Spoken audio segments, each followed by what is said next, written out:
Welcome to the Spiritual Development Channel. I'm Nasi Shuvo. Today I got my brother, Vin Lloyd. How you feeling, King? Oh man, I'm feeling good. Bless, man, bless. Are you ready for March 24th, the Hot Tour? Yeah, man, I'm nervous, but it's a good nervous. All right. I'm excited. So what you want to be speaking on? I'm gonna be speaking on electromagnetism and its relation to the brain and specifically morality. Excellent. So how did you come into the truth? Um, the simple answer is through YouTube, but there's like as you get older, you have hindsight. So there's a few things I can look back on where I figured the Most High was trying to reach me. But it wasn't until I was 22 where I had run into a YouTube video. You know, you just binge watch YouTube. And one of the side panels, it was one of the brothers street preaching. And from there, I just kept binge watching. Then in 2013, I ran into you on Instagram. And that year was a big year for me in terms of a jump from, incorporating the New Testament to realizing that it was only the Torah Tanakh that we dealt with. And I had like two other people aside from yourself, but more notable was Narelle. And back at the time, because I was binge watching the videos, I had a tone where I couldn't accept lessons from women, and I'm not blaming that on them. That's on me.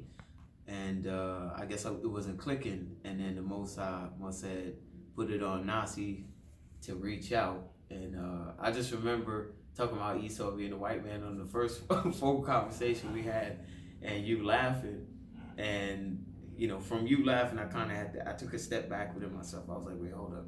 I was like, all right, so I guess it isn't this way. And that whole year, I had taken out to just kind of study from scratch, erase all the doctrines that I had in my mind, and just keep my mind as like a blank canvas. And then when I was reading the scriptures, that was the only paint that I was using. So whatever's in the scriptures is, if I can find relation to what I study outside of it, then that's what I paint.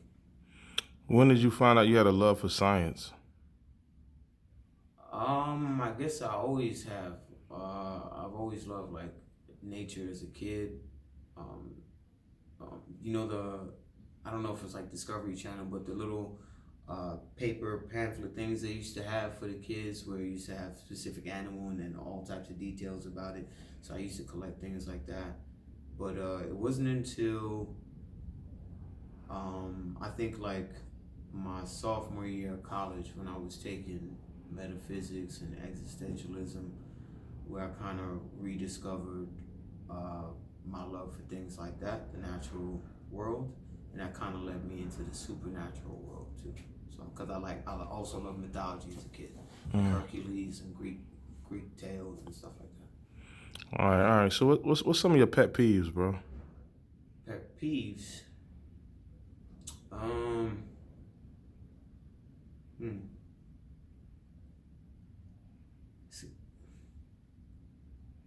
Peeve.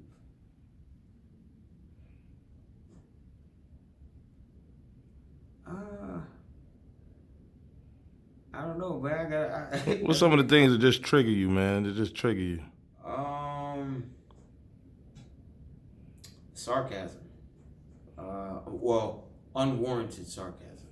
So I know that some people enjoy, like a certain level of sarcasm, but I've learned to not be so sensitive, but usually that'd be a trigger point, because I take it as somebody thinking they're trying to get over on me intellectually, and that's when my ego get kind of crazy. But I've already said that.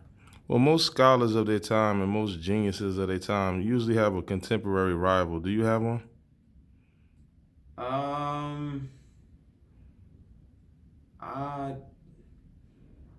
I don't feel so. I mean, I guess back in the day when I really wanted to do debates like that, I guess you could say Brother Polite. I wanted to chew him apart, but Nowadays, I'm kind of. I wouldn't say I wouldn't debate, but I'm kind of more interested in just teaching. Yeah. And So, I think my fault. I think you sent a pretty good message when you chewed apart SETI. mm, And for anybody that pays attention to that lecture, you should go watch it. When you watch the Q&A, I'm the guy with the purple beanie who saw that I had to kind of shut down because you beat SETI in 2 questions in terms of whether there's a creator or not. You beat atheism in 2 questions. Easy. yeah, that was powerful, bro. Do you have a woman? Not right now. What's the ideal woman for Vin Lloyd? She definitely got to be patient with me, man. I'm rough around the edges, but I feel like somebody who does. It's not a need to be matching in intellect. It's just need somebody with a probably more calmer demeanor, and like I said, patient. Because I'm working on a few things for myself. When I look back at relationships in my past, when I was before I was 25, I used to kind of look more so at things that other people did wrong, and not really looking at myself and what things I was attracting. And post 25, I guess I kind of got into that mind frame, and I've just been trying to progress and stay focused. As soon as I got another year out. As soon as I'm done with the rest of these works that I got to read through, then I'll have so much more time. The thing I've understood with relationships as I got older is the importance of time and the appreciation that you have to have for how women feel in terms of their need for you to show them attention. It's an important thing. It comes natural with a relationship, and that has to do with time and the wanting to care about things that another individual cares about that you may not necessarily care about, but because they feel so strongly about something, you just want to have the availability. It's just right now, I'm just so zoned in, and I feel like I've got to use probably this next year to really just completely grind out. If you was to describe yourself, how would you describe yourself?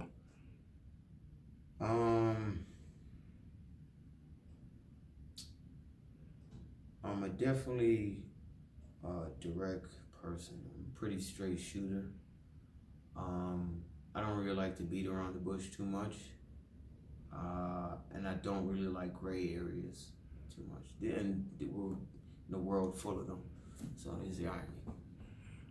All right. What are some of the requirements you have to have for people to study under you?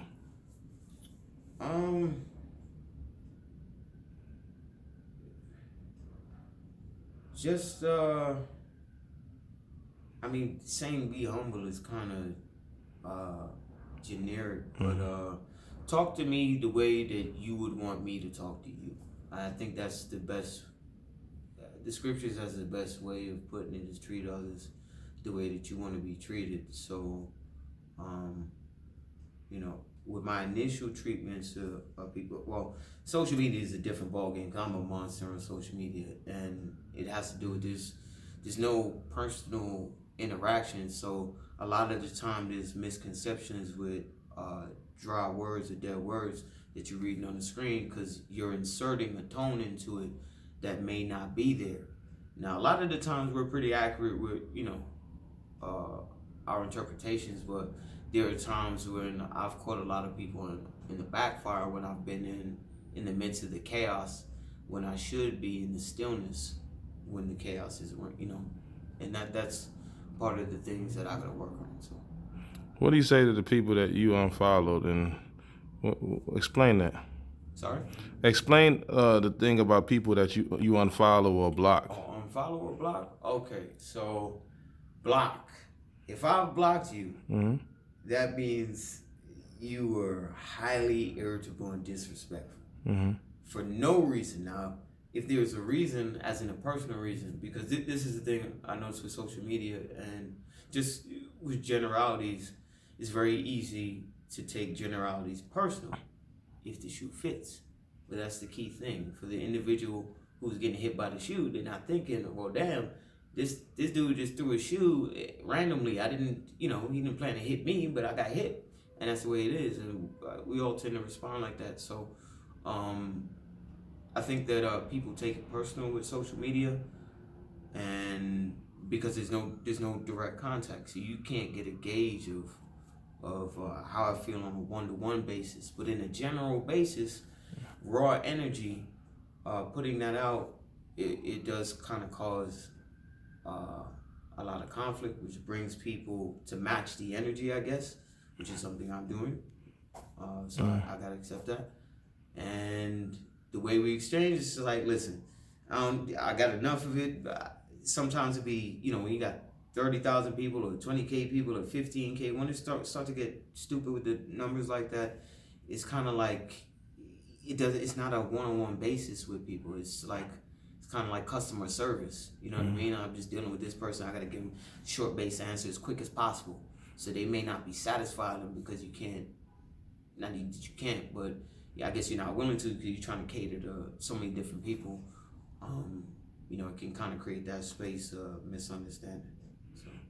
All right. But if I've blocked you, man, it's for a reason. So. All right. So is sometimes the reason that is because they're following somebody who you blocked or somebody that disrespected you?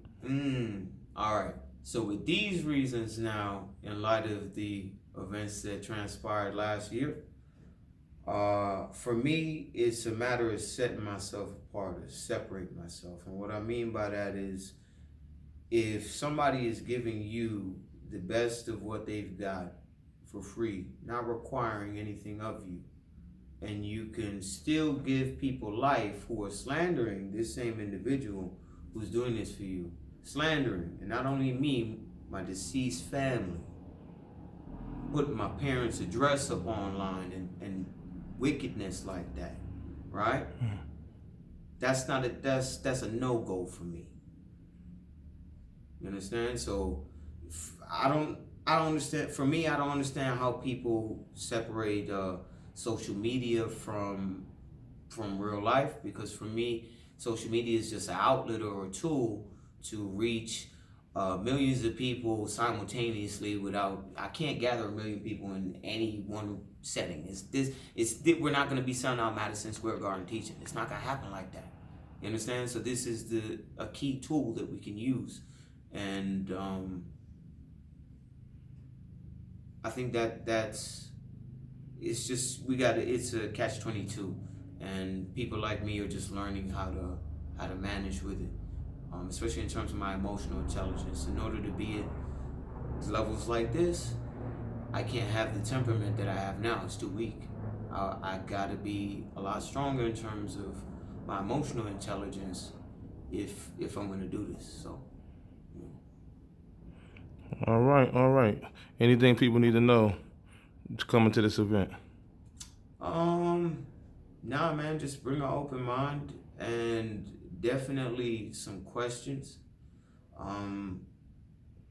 With the way I want to do things moving forward in terms of lectures, I would like it to be more of open lectures or Q&A. So I was talking to Nasi earlier about a professor that I had admiration for, is my metaphysics professor in college, Professor Michael Koch, man. And what did you say that the method was? Socratic methods of teachings. Okay, so I learned something from my brother, man. But that's an ability that this professor had, and it was incredible. So we'd have a subject matter, and each individual has a different take on it and different variables that they bring to it, and all the cogent points that were made throughout the entire class. This man was able to somehow weave them all together in a cohesive package that would be able to kind of give satisfaction to your the wanting of an answer side, and also to the opening up the doors to having more questions or more specific questions. So this dude was masterful at doing that, and I feel that that's how lectures should be done. That's my goal. So let's get it. 324. Yeah, High man. tour. It's going to be explosive, man. Can't wait to see it. Shalom, shalom.